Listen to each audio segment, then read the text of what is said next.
خبر شامل کرتے ہیں لوئر دیر سے۔ ہمارے بیورو چیف اسماعیل انجم کی رپورٹ کے مطابق لوئر دیر کے ہیڈ کوارٹر تعمیر گرہ میں الیکشن دفتر کے افتتاحی تقریب سے خطاب کرتے ہوئے امیر جماعت اسلامی سراج الحق نے کہا کہ اللہ تعالیٰ کی طرف سے اس قوم کے لیے ایک موقع مل رہا ہے کہ وہ اسٹیٹس کو برقرار رکھے یا پاکستان میں مثبت خوشحالی کا انقلاب برپا کرے۔ آپ کا ووٹ آپ اور آپ کے خاندان کا مستقبل ہے۔ جماعت اسلامی الیکشن میں اس لیے حصہ لے رہی ہے کہ 35 سال جنرلوں اور بقیہ حصہ پیپلز پارٹی، مسلم لیگ اور پی ٹی آئی نے حکومت کی۔ ان تمام لوگوں نے مل کر اسٹیٹس کو برقرار رکھا۔ انہوں نے کہا کہ ان پارٹیوں نے پاکستان کی معیشت کو ٹھیک نہیں کیا اور مزید قرضے لے کر پاکستان کے ہر بچے کو قرضہ اور زنجیروں اور IMF اور ورلڈ بینک کی رسیوں میں باندھ لیا۔ سراج الحق کا کہنا تھا کہ ان پارٹیوں نے سودی نظام کو مسلط کیا جو ظلم اور یہودیوں کا نظام ہے۔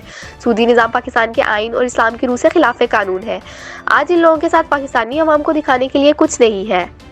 جماعت اسلامی اس لیے الیکشن میں حصہ لے رہی ہے کہ 76 سالوں میں اس ملک پر 35 سال جرنیلوں نے حکومت کی اور اس کے علاوہ جو بقیہ عرصہ ہے وہ پیپلز پارٹی، مسلم لیگ اور پی ٹی آئی نے حکومت کی۔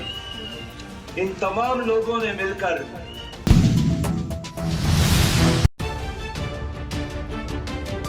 خبر شامل کرتے ہیں نوشکی بلوچستان سے۔ ہمارے نمائندے ابراہیم بلوچ کی رپورٹ کے مطابق الیکشن 2024 کے سلسلے میں حلقہ پی پی 34 اور NA 260 پر جمعیت العلماء اسلام کے انتخابی دفتر کا افتتاح کیا گیا۔ MT مسجد سے جلوس نکالا گیا جو مختلف شاہراہوں سے گزرتا ہوا انتخابی دفتر پہنچا۔ جلوس میں JUI کے امیر قاری غلام نبی، JUI کے ضلعی جنرل سیکریٹری مولانا منظور احمد مینگل سمیت سینکڑوں کارکنوں، قبائلی عمائدین اور اتحادی شامل تھے۔ افتتاحی تقریب کے اجتماع سے خطاب کرتے ہوئے سابق رکن اسمبلی اور JUI کے نامزد امیدوار برائے حلقہ پی پی 34 نوشکی حاجی میر غلام دستگیر بادینی نے کہا کہ 8 فروری کے الیکشن میں جمعیت العلماء اسلام عوام اور کارکنوں کے تعاون سے نوشکی سمیت ملک بھر میں کامیابی حاصل کرے گی۔ عوام تبدیلی چاہتی ہے۔ نوشکی اور رخشان کی پسماندگی، نوجوانوں کی مایوسی اور بے روزگاری کے خاتمے کے لیے عوام JUI کے نامزد امیدواروں کو بھاری اکثریت سے ووٹ دے کر کامیاب بنائے۔ تقریب سے خطاب کرتے ہوئے سیاسی اور سماجی شخصیت حاجی محمد نعیم بادینی نے خطاب کرتے ہوئے کہا کہ 8 فروری کا JUI کی کامیابی کا انحصار عوام اور کارکنوں کی محنت پر ہے۔ جس جوش و جذبے کے تحت کارکن اور عوام ہماری پروگرام میں حصہ لیا ہے، اسی جذبے کے تحت 8 فروری کو ووٹرز کو گھروں سے نکال کر پولنگ اسٹیشن تک لا کر قومی فریضہ ادا کرنا چاہیے۔ JUI قائد جمعیت العلماء اسلام مولانا فضل الرحمان کی قیادت میں ملک کی سب سے زیادہ نشستیں حاصل کرے گی۔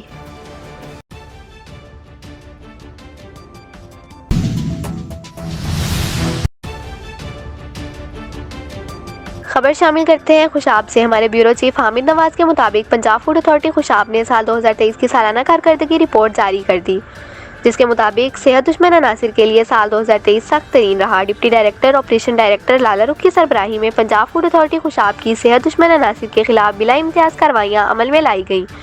2540 فوڈ یونٹس کا معائنہ کیا گیا، جس میں سے 5904 کو اصلاحی نوٹس جاری کیے گئے، جبکہ 1020 فوڈ پوائنٹس کو پنجاب فوڈ اتھارٹی اقدامات کی عدم تعمیل پر 69,24,000 کے مجموعی جرمانے کیے گئے، جبکہ مردہ گوشت کی سپلائی کی ترسیل ناکام بناتے ہوئے ایک گوشت مالک کے خلاف مقدمہ درج۔ 19 فوڈ یونٹس کو مزید اصلاحات یقینی بنانے تک کام کرنے سے روک دیا گیا۔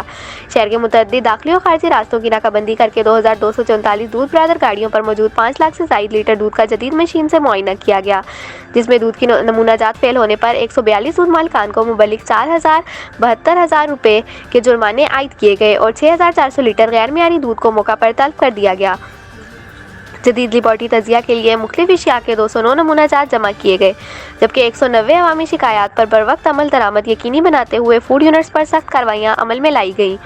مزید برآں 2000 سے زائد ناقص گوشت، 200 کلو ناقص مسالہ جات، 2200 لیٹر کولڈ ڈرنکس اور دیگر بیوریجز اور 118 لیٹر ناقص گھی سمیت دیگر اشیاء کو موقع پر طلب کر دیا گیا، جبکہ فوڈ مالکان کی رہنمائی اور سیف فوڈ سٹی پروجیکٹ کی اہمیت کو اجاگر کرنے کے لیے کالج، یونیورسٹیز اور فوڈ اتھارٹی خوشاب کے آفس میں 60 سے زائد سیمینار منعقد کیے گئے، جبکہ Punjab food authority Khushab technical school میں 670 فوڈ ہینڈلرز کو فوڈ سیفٹی سے متعلق ابتدائی ٹریننگ دی گئی۔ مزید برآں خوشاب بھر میں ڈینگی کے خاتمے کے لیے 8000 سے زائد مقامات پر اینٹی ڈینگی ایکٹیویٹیز سر انجام دی گئیں۔